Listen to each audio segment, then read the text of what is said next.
All right. Hello, church. Today, we're going to finish Zechariah.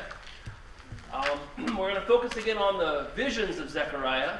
I will talk about his messages in a little bit, but we're going to focus on that. We're almost at the end of a very long series on the minor prophets. Hopefully it's been awesome. I know I've had fun. The prophets have always been kind of a weaker spot for me. Also, kids are going with Teacher Shang. Thank you, Teacher Shang. All right, kiddos. Have fun. Thank you, Teacher Shang. But yeah, the prophets have always been kind of a weaker spot for me, so this has been helpful for me to go through and get stronger, see a bigger picture. I don't know if or when I'll ever do one of the major prophets of Jeremiah, Ezekiel, and Isaiah, but those will be longer ones for sure. I actually just finished Isaiah the other day, starting in Jeremiah again. Those longer ones, it's hard to keep it. Anyway, minor prophets. They're minor because their books are short. That's it. That's what makes them minor, nothing else. They are fully prophets, as all the other ones are. They just have short books. Zechariah is one of the longest of the minor prophets. I believe it's 13 or 14 chapters, and it's very dense. In the New Testament, we have the book of Revelation, the Apocalypse of John. The word apocalypse just means revelation. Things are pulled back and seen for what they are. John has these revelations. He writes them down, very full of imagery and battles of good and evil and all that. Well, in the Old Testament, the book of Daniel does a lot of that, but also the book of Zechariah. Zechariah is the kind of prophet that people think of when they think of prophets. Visions and big, amazing dreams and things that they see and bold messages. So, the context, yet again, we go all the way back to Solomon. So, Israel in the book of Judges has no king. The book of Judges ends, everything is terrible. You get Samuel, the last and the best of all the judges, who anoints King Saul, because Israelites desperately want a king, and they're wrong for doing so. They want a king like everybody else, not a godly king, a king like any other nation. They get Saul, they get what they ask for. He's terrible. But God then brings up David, who in all of the Old Testament has the most text written about him, even more than Abraham. Moses wrote many things, but not much about himself. Then after David, his son Solomon is king, and Israel is working great. Everything's awesome for Solomon. But in his comfort, he becomes apathetic. He falls into some pretty dark things. This is not a point. I'm not making a point here, but it's often because he has so many wives, a lot of bad things came into his life. So, one wife only, guys. But after Solomon dies, people start to fight over who's now in charge. Solomon's son, who's okay but kind of weak, or Jeroboam, the son of a servant, who is very strong, but is not a good guy. They're both not good guys, but Jeroboam is horrible, and there's a civil war, and Israel splits, north and south.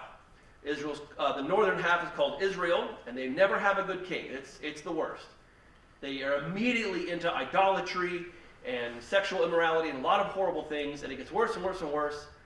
The southern half is Judah, where we have the name Jew from, or the Jews, the Jewish people.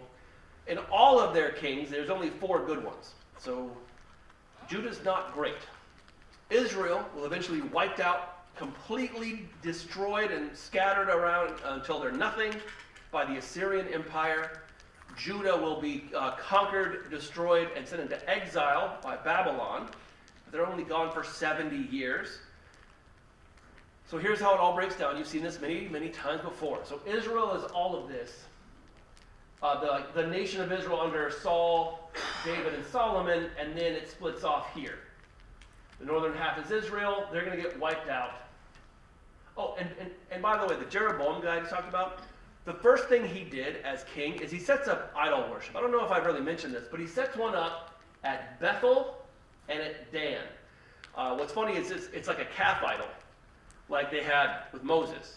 The first thing is, I don't want my people going into Judah, to Jerusalem, to the temple. So I'm going to set up idols, a big one, here at Bethel and Dan. So there's always a way to get to those idols in Israel. There's a passage, is it in Amos, where it says, go to Bethel and sin. Many Northwestern students they use it as a taunt to Bethel University. Go to Bethel and sin. Anyway, Judah is much smaller. It's mainly the people of the tribe of Judah. There's others there too. But this is where the main capital is, where the temple would be.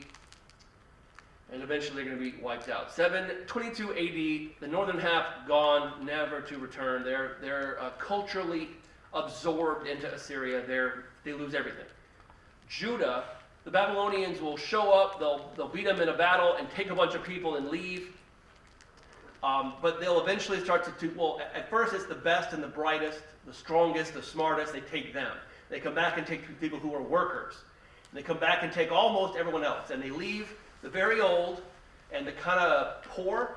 And so they're poor Jews who are around, but they're just sort of there. When they finally swoop in and conquer, they tear down the walls of the city of Jerusalem.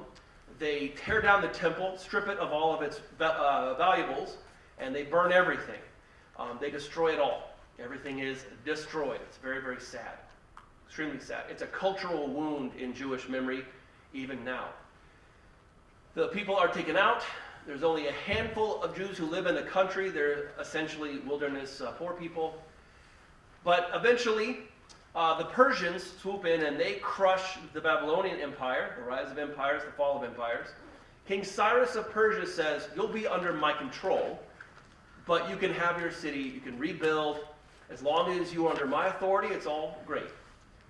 The first group of Jews will go back with Zerubbabel, who is a descendant of David and an ancestor of Jesus. Think of Zerubbabel as a midpoint between David and Jesus in their family tree. You'll eventually also get a return with Ezra and a return with Nehemiah. Those books are like the return from exile. Ezra is actually why we named my son Ezra. It's one of my favorite books, anyway. So this is the whole of the Persian Empire. You have the Athenian League, or the Greek League, is one of the only things that steps up against Persia. It's where you get like the 300 and all that, the rise of Alexander, and so on. But this is the whole of Persia. It's an enormous amount of territory. But the Jews are mainly going to be here. They're kind of scattered everywhere, but the bigger groups are down here, and they're going to be able to go back to Jerusalem. And they're all very excited about it. They finally can go back. When they return, only those who are super young when they were taken are alive when they get to go back. Most everybody who was taken has died, had kids, and their kids have died. But again, only when you were like 5 or 6 when the Babylonians came in are you alive still in your late 70s when you get to go home. Zerubbabel means sown in Babylon, one who was planted in Babylon. He is not born in Judah. He is just a Hebrew guy born away from his homeland, and he brings back a little over 42,000 Jews. That's a pretty big number. They more or less walk back. It's a long hike. Now, he's assisted in his ministry of leadership over the Jews by the high priest Joshua, or Yeshua, where we get the name Joshua, as the root Hebrew name is also Jesus. So if you ever know anybody named Joshua, that's essentially Jesus. But he's going to rebuild the temple, and so it's him. He's now the governor. He's not a king. He's the authority of the Jews, but he's under the authority of Persia. But he's got Joshua to help him, who's a high priest, reestablishing all the rites and rituals of the temple. And he also, God sends 2 prophets, Haggai and Zechariah. Now, I said before that when God sends prophets, things are bad. This is one of those times with Haggai and Zechariah where it's not necessarily bad. It's like things are good, but they're kind of leading into bad, and we want to stop it quick. The work is going to stop, and Haggai will swoop in. People get a little bit apathetic and lazy. Zechariah will swoop in and say, get back on it, guys. Like, let's not fall into the same sins or get started in what led us into exile in the first place. So usually when prophets are showing up, especially in big numbers, things are bad. In this case, it's things are good. They're kind of slipping. And so God will send some prophets to get it back on the path. So they're rebuilding. Everything's great. As they're rebuilding, people get, again, lazy, apathetic. If you remember when I talked about Haggai, it was The people stopped working on the temple and went home to build their houses. You're living in paneled houses, in God's houses, in shambles. That's not as it should be. Stop what you're doing and work on God's house. Seek his kingdom first, and all those other things are going to be added to you. So this is the temple that they eventually built. It's pretty basic. It's our equivalent of like cinder blocks. When Solomon built the temple, it was like the finest materials: gold, silver, cedar wood, granite. Like everything was super high dollar. It was extreme luxury. Even the ground in the temple was gold, right? This is what we would say, again, a cinder block house. This is basic. It gets the job done, but it's not fancy, and it's definitely not a thing to be like proud of. Under Solomon and in Judah, the Hebrews were very proud of the temple. And this is a good kind of pride. This was a wonderful structure, right? Our God is worthy of such a glorious thing. In fact, he's more worthy than any house we could ever build. When they lay the final stone here and they're like, look at what we have done and God has blessed us, everyone celebrates, except the very, very, very old men and women who were really young and saw Solomon's temple and said, this is not the same structure. Yes, God is there, but it's just not as fancy. So Zechariah, his name means Yahweh remembers. Now, he's of a priestly family, but he himself is probably not a consecrated or ordained priest. His family were priests. He might not have, I guess it's possible he was, but he is not here functioning as priest. He is prophet. We see his family tree, Edo and Berechiah. So he's going to go, and his message is to the people of Judah who have just returned. They're building the temple. They're rebuilding the city bit by bit. They're starting to get lazy. You've got to get back on the work. Don't give up. He's encouraging Zerubbabel. He's encouraging Joshua, the high priest. He wants to keep everything going. Zechariah is an encouraging prophet. If you ever read the prophets, most of them are not super encouraging. It's always like, you're so bad and God's going to get you. This is like, but God is blessing you. You're starting to slip, but God is here to bless and preserve and protect. Bless you. So does that make sense? All right. So last time I did this, we went through the first 4 visions. I've never had a vision. I don't know if you have, but I never have. I've never had a God dream. I've never had any of that. Most prophets, even the prophets, don't get a ton of visions. They might get a couple. At best, 1 or 2 or 3. Zechariah has 8 back to back to back to back to back to back to back. It's rapid fire. I mean, if you read it, and you should, it's like, and I saw the horsemen and they're patrolling the earth, and all the nations are at rest, but Israel's not. And then I saw the 4 horns, and then he just starts to go, go, go, go, go. It's this bang, bang, bang, bang, bang message. There's a sense of urgency. There's a sense of, you've got to hear this right now. And the message is overwhelming. Even on the things that are like warnings, be careful about your sinfulness or how you behave or how you're obeying the covenant. It's not wrath is coming to you, Israelite or Jews. It's like a little warning like, be careful, you're starting to slip. So with the horsemen, the horns and craftsmen, the horns of the other nations are cut off. The city is measured as if you want to build out. The high priest is cleansed and made righteous so he can lead. Now we're going to see some more. Are you ready? Yes! Okay, here we go. The main message in all this starts in the very first chapter.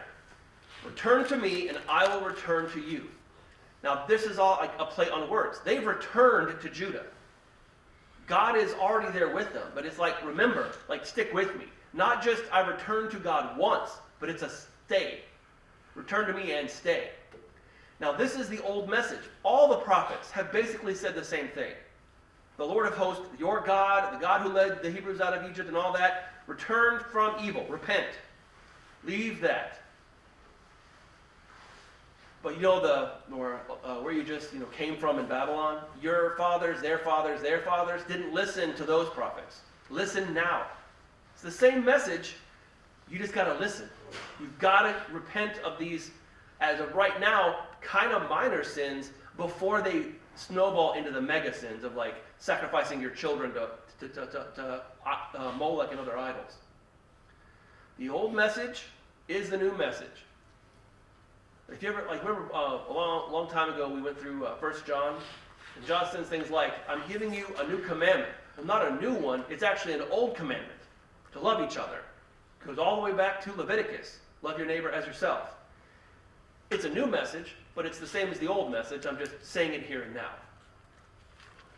So, your fathers who were in exile, they humbled themselves, they repented, and I brought them back. You're here now because they listened. Now you need to listen. As do your children and their children and their children and their children. Make sense? Hope so. All right, so we've seen the horsemen who are patrolling the earth. He sees large horns and craftsmen who are cutting them off. He's seen an angel really measuring the city to build out. And he sees Joshua the high priest cleansed. Now he sees a lampstand and 2 olive trees on the side, and the olive trees are just constantly dumping oil into the lampstand. Now, the lampstand here is not like a one bulb light like you'd have in your home. The lampstand here is something that was used in the tabernacle, in the temple, and they have rebuilt and put in the temple now. The lampstand is the only light source in the temple. It would be called a menorah. So you can see here, it's like a golden lampstand, but it has 1, 2, 3, 4, 5, 6, 7 cups. This kind of lamp is an oil lamp. It doesn't have a wick. It has a bowl with olive oil in it, and you'd set it on fire, and that would burn down and use up the oil. In the tabernacle and in the temple, the high priest would have to occasionally refill the lamp. Now, olive oil, where does it come from? Olive trees. Now, truly, the oil the olive oil is from the olive fruit, but the vision here is the trees are pumping the oil into this lamp. If you have this seemingly perpetual, eternal amount of fuel, how long will the fire burn? As long as the tree lives? As long as the tree lives. Now, this vision is constant.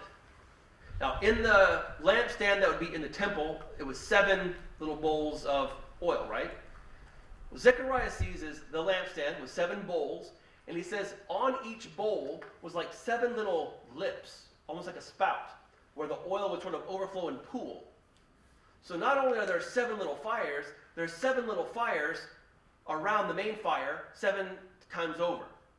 In the tabernacle, there'd be 7 flames. Here, there are 49 flames. So there's a magnification of light. So this oil is just flowing. It's constant. If anybody here has ever seen when they make like maple syrup and they tap the trees, and it kind of just drip, drip, drip, drip, drip, drip, drip. It's kind of like that, but this is not a physical tree. It's a vision of a tree or 2 trees and a lampstand. So there's constant pouring. Now the lampstands in the tabernacle, like I said, and that represents light and presence and God's glory. The temple would be dark except for the lampstand. God's light in the darkness. God's light in a dark world. All those metaphors. Now, and I'm just overstressing, constant oil. Always oil for the lamp. It never runs out. It will never burn up all the oil and go dark. Now this message, the angel that's with Zechariah says, tell Zerubbabel, right? He will complete what God has called him to do. So imagine you're a leader of some kind of project. And as the project goes on, all the people in your group are starting to get lazy or peel away and stop or quit, and you're increasingly alone or increasingly the only one who's still working. It's very frustrating. All you high school or young adults, even some of you adults, like in school you had a group project and the teacher assigns your groups, and there's always that one person, none of you obviously because you're awesome, but that one person who was like, I'll be with you guys because you work hard, and they do nothing. It's insanely frustrating. Zerubbabel is starting to feel like this. I'm the only one who's still working on this. And Zechariah says, like continual oil into a lamp, you will never burn out. For you leaders in the room, for lead anything, burnouts are real and present danger. I'm going to keep blessing you and pouring into you and feeding you and just being a God who is always there so that you can get the work done. So Haggai is telling everybody, stop building your own house and build the temple. Zechariah says, hey Zerubbabel, this vision's about you. You will be blessed. The work you have been called to, it's going to get done by God's Spirit. Not by your strength, not by your wealth, by God himself making it happen. He will work in you and through you to accomplish his will and purpose. For the rest of Judah, it's a constant blessing. God will be perpetually blessing you. This blessing of the oil and God's light in the world will never go dark. It will never burn out. God will bless and prosper you. So imagine you're in the Jews' shoes, right? You've come back from exile. You've been second-class citizens in an empire of Gentile pagans. You're finally at home. You don't have independence. You're kind of restricted. You're rebuilding, but you're choosing to focus on yourself first. God sends 2 prophets to warn you to get back to work, but says, and I'm going to keep on blessing you. Don't think that the well of God's grace and mercy and blessing will run dry. It won't. It is a perpetual blessing. So does that vision make sense? I'm like a tree that never dies, always giving you what you need. Now, in Revelation, John has a vision of what he calls the 2 witnesses. This is chapter 11 in Revelation. And he says, I see the 2 witnesses, who are 2 olive trees and 2 lampstands. Now, some people are going to say that this is actually like 2 people. It might be Elijah and Moses or whatever, walking the earth. And they can like call down fire, and they can cause a drought, and they can do all these things while they're preaching. And then one day, when their ministry's over, the world kills them and celebrates their death. In Revelation, it says that people exchange gifts to celebrate the death of these 2 witnesses. But then God resurrects them and takes them up to heaven. Now, whether these are 2 physical men, whether these are the representations of the church, Jew and Gentile, or whether it's just the church, this idea, this vision that John sees, is referencing this vision that Zechariah sees. 2 trees, olive trees, dumping oil into a lampstand, always blessing, always being provided for, added on to the idea of witnessing, like being a proclaiming entity. 2 witnesses, the church, whatever it doesn't matter here. But what Zechariah is seeing is for Zerubbabel then and there. But it's also for even the church now and until Christ returns. God is not meager with his blessing. Like in Psalm 23, it ends with, what is it? You set a table before, you set a table for me before my enemies. My cup overflows. Now imagine you have a cup of whatever your favorite beverage is. You drink it, it's done. But imagine it's so much, it's just always just overflowing your favorite beverage. It's continually full and then some. And you're drinking, it's getting all over your face or your beard like me, and it's never empty. It's never half empty. It's never 99% full. It is full to overflowing. When God blesses us, he's not, well, because it's Christmas, Scrooge McDuck about it. Really, that's a double reference. Scrooge from Scrooge and Scrooge McDuck from you DuckTale fans in the room. Yeah, y'all know what I'm talking about. God is not hoarding his blessings. He's not giving you a penny on the dollar. He gives you $100 on the dollar, if that makes sense. These new Jews who are back home for the first time in generations, I'm gonna keep on blessing you, so much so that you're gonna be drowning in blessing. If you're gonna drown in anything, God's blessing is the best thing you could be drowning in. Now, does that make sense? So it said, blessing is not easy life. You might have sickness or struggle or loss or obstacle or difficulty. But God's blessing is blessing despite our circumstances. So we see a lampstand overflowing. It's amazing. And then he sees a flying scroll. I'm wondering if it's like hovering in front of him or above him. I don't really know. This thing is about 30 feet by 15 feet. Something about the size of a billboard. And it's two-sided. There's writing on both sides, like a covenant or contract document. On the one side is what I will do for you, and the consequences if I don't. On the other side is what you will do for me, and the consequences if you don't. And it's flying around over him. Now again, this is not a physical thing in the sky. This is a vision, sort of like a waking dream. Now this is written to those who are breaking the covenant, and specifically talks about those who steal and those who lie. Now it seems to be the fact, I don't know, that when Zechariah is trying to get things going again with Zerubbabel and Haggai and Joshua, the Jews are falling into sins. Now, this is not to minimize sin, but the kind of things that led to exile are like extreme sexual immorality, idolatry, sacrificing your children to Molech. That's extreme sin. If you were to like rank all the sins of like what's the most important or the really like not a big deal, which they're all a big deal. Lying and stealing, well, I'm not killing a guy. I'm not sleeping with my neighbor's wife. I'm not genociding a people group. I'm not Hitler. Okay, these, quote, little sins will snowball if left unchecked.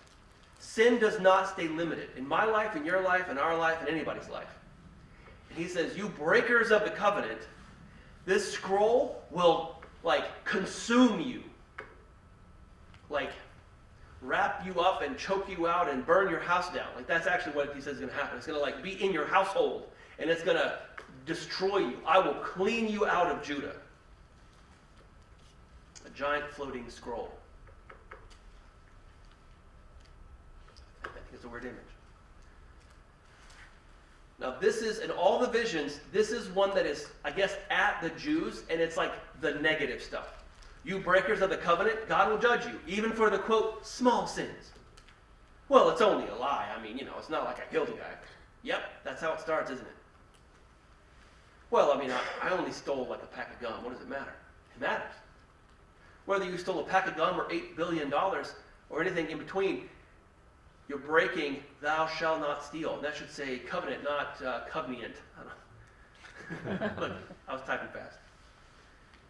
But again, it's like, well, but it's only, doesn't matter. Thou shalt not steal, or don't steal, means don't steal. Not don't steal the big stuff. Don't steal the things that people really care about. Don't steal when it hurts somebody. Don't steal. Don't lie. If you start that and it's tolerated, when you tolerate sin, you affirm sin. And it will snowball and snowball and snowball and snowball until you're sacrificing your own kids to Molech. It will happen. If sin unchecked is unchecked, it will become insanely destructive and vile. So, flying scroll. Then, boom, he sees a woman in a basket. Okay? Now the angel walks up, and it's kind of a weird thing. So he sees a big basket, and the angel that's with Zechariah opens the basket and pulls this woman up. Like, ta-da! Says, do you know who this is? Zechariah goes, no, who is it? He goes, this is wickedness. Now, this is not a commentary on the patriarchy or gender. It's like women is evil. I'm not saying that. In this vision, a woman embodies wickedness. So it said, in other parts of the Bible, women are righteousness and wisdom and all the virtues too. So I'm just kidding. But he pulls her up and says, this is wickedness. This is the iniquity of the land. This is sin. And he thrusts her back down into the basket and takes a big lead cover and puts it over her. And then two other women with wings, angels, pick it up and take it away.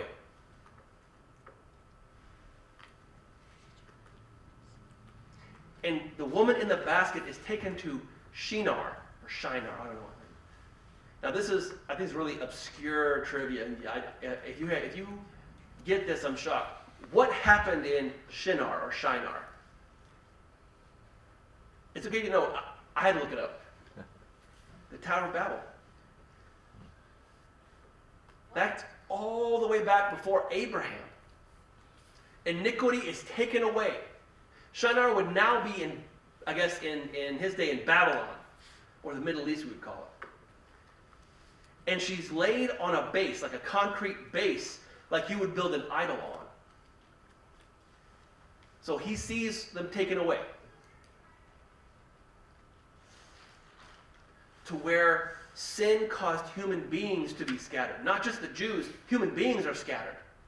One of the, like after the flood, like, oh, it's a great flood. You start over with Noah. Jumps ahead to all human beings are like, let's not worship God anymore. Like sin is so bad. Nobody is following God. And then God says, all right, Abraham, I'm starting with you. Your sin is taken far away from you. This wickedness I am containing and taking away. I'm going to remove it from you. Now that might mean you covenant breakers. It might just be your sin in general. But I will remove your sin. I will have justice on those who break my covenant, but I'm going to take those who break the covenant, those sinful people that sin in general, and I will remove it far away from you.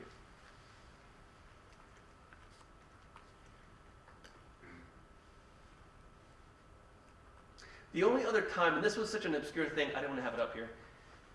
The next big time in the Bible, a woman is meant to represent evil. It's in Revelation. The great prostitute who rides the beast, her name is Babylon. But notice that this woman is taken to the original Babel, right? So, anyway, it's such an obscure link, it doesn't matter. But sin is taken away. Sin is contained and taken away. I will bless you. Those who are starting to slip, if you don't repent, you will be judged. There will be justice done, and your sin will be covered and kept and taken away.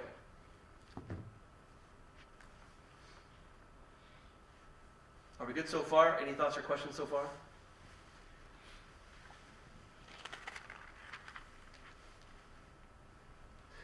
Then he sees 4 chariots. Now, this first vision was just guys on horseback. I use the same image because it was kind of cool, but horsemen. And when in the first vision, they're looking over the whole nation, and they say, or all the nations, and they say, all the nations are at rest. Everything is cool for them, but Israel is not. In the 8th vision, these folks, angels or vision people, whatever they are, the red, black, white, and dappled, like white and brown. And they're patrolling the whole earth. The black and the white ones go north. The dappled ones go south. What's strange is the red ones don't seem to go anywhere. They're back up maybe, I don't know.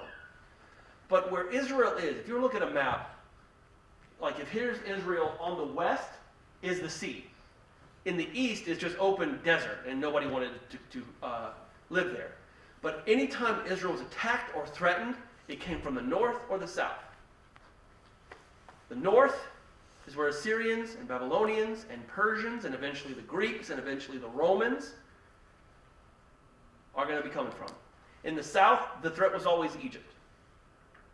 They go there and they say, they're all at rest. And the connotation here is, they're not a threat right now. They're not going to bother you. At rest meaning like paralyzed. First vision, everybody else is at rest, like at ease, and you're in kind of conflict. Now they're at rest, meaning like they're defanged. They're not really the threat they used to be anymore. And it's true.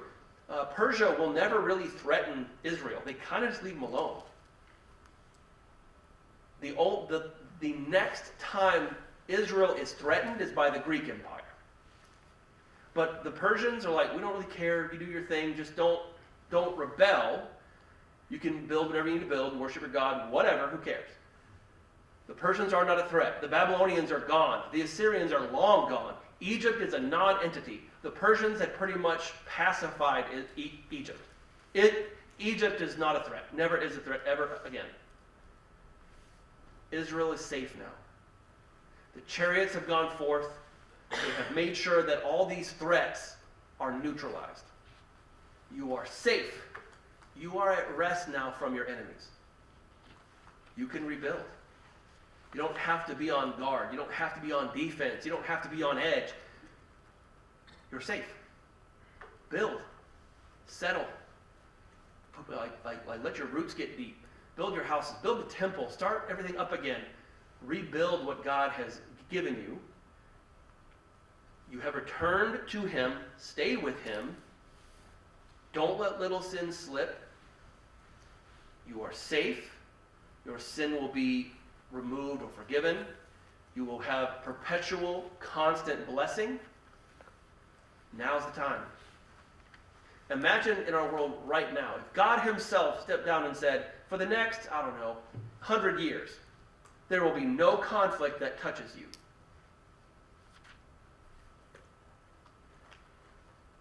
Here's an example. Middle East. Anytime there's a conflict there of any kind, what happens here almost immediately? Well, not here.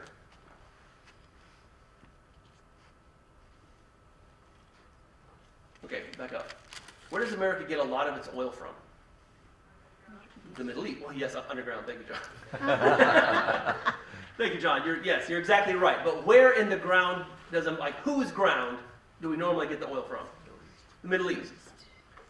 When there's a conflict there, for any reason, Israel, Saudi Arabia, whatever, or we went into Iraq, some of us remember, before the Iraq War, how cheap was gas? It was like $1.30 in South Carolina. It was awesome. In fact, I remember it was under $1, and when it went above $1, I was outraged. Because I had a minimum wage job. I'm like, what? But anytime that happens, the people who kind of work out what the gas will cost, they're like, uh-oh, gas in 6 months will be harder to get. Let's raise the prices now. Imagine if we were told, all right, no conflict for 100 years. That would be the time to start to build and invest, because your money is safe, your stuff is safe, your house is safe, your kids are safe, the school is safe. We can take some money from military and put it in agriculture or infrastructure or anything else. I don't have to worry about investing in gold and silver and guns and bullets, because it's not going to touch me. You're scared for your own well-being, so you build your own house. God will wait later, right? I'm going to build my thing. I'm going to get situated first. Or the thing I hear a lot from teenagers and young adults, I don't want to get married yet. I want to get my life situated first. Then I'll find somebody, which is horrible advice, by the way. Why? Because the future is so uncertain, and I don't know what's going to happen. I have to be safe. I have to make safety. Okay, I get that, because our world's a volatile place. They're being told, don't worry about it. Oh, wait. Don't worry about it. You're safe for a while.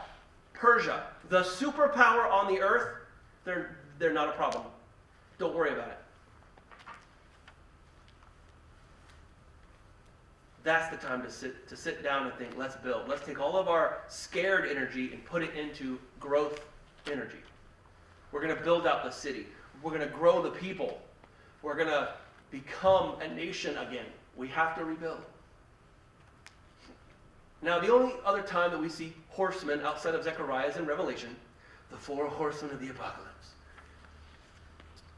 When Jesus opens up the scroll, the first 4 seals on the scroll are the white horse, the red horse, the black horse, and the pale horse, or the corpse-looking horse.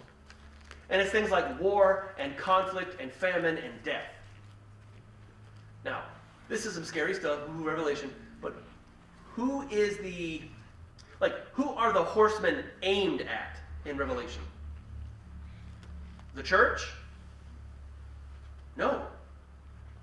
Everyone else. The world.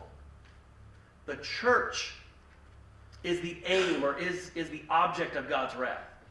I'm sorry, did I say the church? The world is the object of God's wrath, sorry. The world is the object of God's wrath. The church, we are told these things in Revelation, not to break the code of the future, but to say, look at that. Even when things are at its worst, when the Antichrist is rising and the image of him and people are worshiping him and everybody's against God, how awesome it will be to sit back and watch all that unfold, because we're not the object of that. God's wrath is not aimed at us. God's wrath was not aimed at the returning Jews. The world is at rest. We're going to paralyze it so it can't hurt you. Build. Church, the world's going to get scarier. It's going to get worse long before it gets better. What a comfort. Revelation, as wild as it is essentially a comfort. Look at all these horrible things that are going to happen. Wars and famines and things are falling out of the sky and destroying sea life. It's going to be the worst. But it's not aimed at us. If we were to look at Zechariah, right? The world is just full of power, right? Even in Revelation, the beast has 10 horns. 10 levels of power, 10 powers. Zechariah says, and there are craftsmen who will clip those horns off. No problem. You're going to want to get insulated and shrink down and tighten up and like hide. No. Measure everything. Build out. Get ready to build your church. When God's wrath is at its worst, the people will start to think, wow, we need some Jesus. That's when the church has to be active and ready to share our faith. Those who lead us, pastors or whoever, other leaders, we need to be in prayer for them. We ourselves, as the run-of-the-mill Christian, has to worry about being cleansed. And it's not I cleanse myself, it's the blood of Christ will cleanse me, and does. My sins are taken away and sealed away, not by my effort, but by His. The blessings that God has for the Israelites, He multiplies in Jesus Christ. It's a continual feeding of abundant, overflowing grace and mercy and provision and all of that. And when it gets worse, we can still rest in that. What Zechariah was seeing for just the Jews, John sees for the whole church. Not just the Jews, but all of us. And we can rest in that. Now, does that make sense? Any thoughts or questions on this before I kind of start to wrap it up?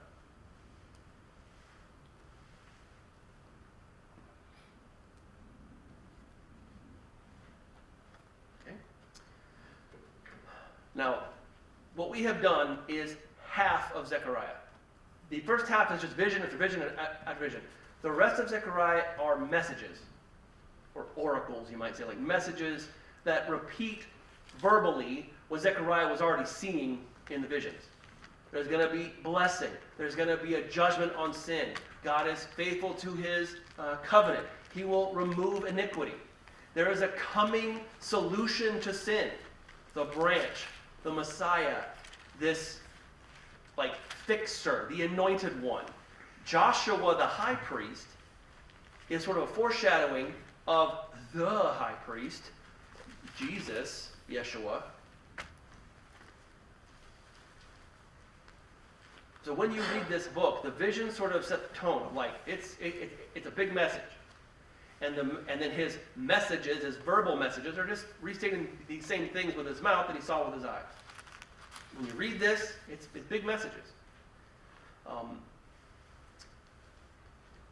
But the point of these prophecies were not to scare or just to tell the future. It's to encourage, it's to remind, it's to comfort, and it's to warn. Sin is not a light thing for God. But those who have returned and turned to Him, there is blessing and forgiveness and protection and safety and rest and all those things. So, any last thoughts, words, comments about Zechariah?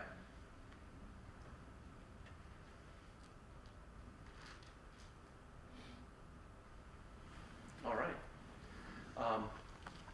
I believe there is a quick meeting after church. Would you like there to be a break after this, or do you want to go right into it? Oh, you can take a little break. Okay, a little break. Yep. Then we'll come in here, we'll talk about churchy stuff for Christmas, and then we'll go for the day. Let's pray.